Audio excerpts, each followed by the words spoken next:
এক cup coffee খাওয়ার ইচ্ছে হলো, ঢুকে পড়লেন ক্যাফেতে। ভাবলেন দরজা খুলতেই হয়তো হাসি মুখে স্বাগত জানাবেন কোনো কর্মী, কিন্তু ভেতরে ঢুকতেই দেখা গেল ভিন্ন এক দৃশ্য। আপনার দিকে এগিয়ে আসছে একদল বিড়াল। কেউ পায়ের সঙ্গে গা ঘষছে, কেউ টেবিলের ওপর আয়েশ করে ঘুমাচ্ছে, আবার কেউ কৌতূহলী চোখে তাকিয়ে আছে আপনার দিকে। মুহূর্তেই মনে হতে পারে এটি কোনো সাধারণ ক্যাফে নয়, যেন বিড়ালদেরই এক ছোট্ট রাজ্য।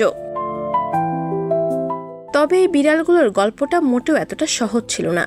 এদের অনেকেই একসময় ছিল রাস্তায়, কেউ দুর্ঘটনায় আহত, কেউ অসুস্থ, আবার কেউ মানুষের অবহেলায় ধুঁকছিল মৃত্যুর সঙ্গে। সেখান থেকে উদ্ধার করে চিকিৎসা, পরিচর্যা আর ভালোবাসার মাধ্যমে তাদের ফিরিয়ে আনা হয়েছে স্বাভাবিক জীবনে।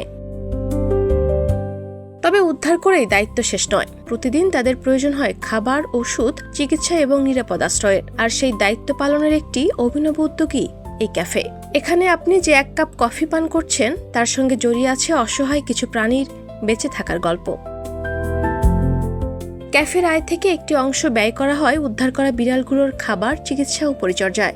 অর্থাৎ এখানে কয়েক ঘন্টা সময় কাটানো কিংবা এক কাপ কফি পান করাও হয়ে উঠতে পারে একটি প্রাণীর পাশে দাঁড়ানোর ছোট্ট মাধ্যম।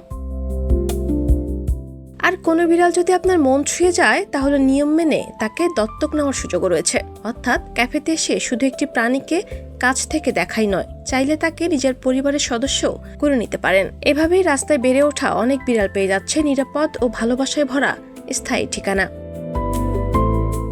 প্রতিদিন নানা বয়সী মানুষ এখানে আসেন। কেউ আসেন প্রাণীদের প্রতি ভালোবাসা থেকে, কেউ খুঁজে নেন নতুন ধরনের অভিজ্ঞতা, আবার কেউ ব্যস্ত নগর জীবনের ক্লান্তি থেকে কিছুটা স্বস্তি পেতে। বিড়ালগুলোর সঙ্গে সময় কাটাতে কাটাতে কয়েক ঘন্টার জন্য যেন বদলে যায় চারপাশের পরিবেশ।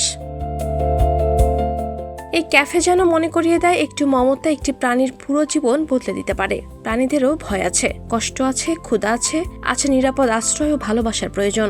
মানুষের সামান্য অনুভূতি কখনো হয়ে উঠতে পারে তাদের নতুন জীবনের প্রথম ধাপ। রাজধানীর বসুন্ধরা আবাসিক এলাকায় পরিচালিত এই উদ্যোগের সঙ্গে রয়েছে অনির্বাণ ট্রাস্ট এবং রব্বি বব্বি ক্যাফে। পথ থেকে উদ্ধার করা বিড়ালদের চিকিৎসা, পরিচর্যা, পুনর্বাসন এবং দত্তকের মাধ্যমে স্থায়ী পরিবারের কাছে পৌঁছে দেওয়ার লক্ষ্যেই কাজ করছে তারা।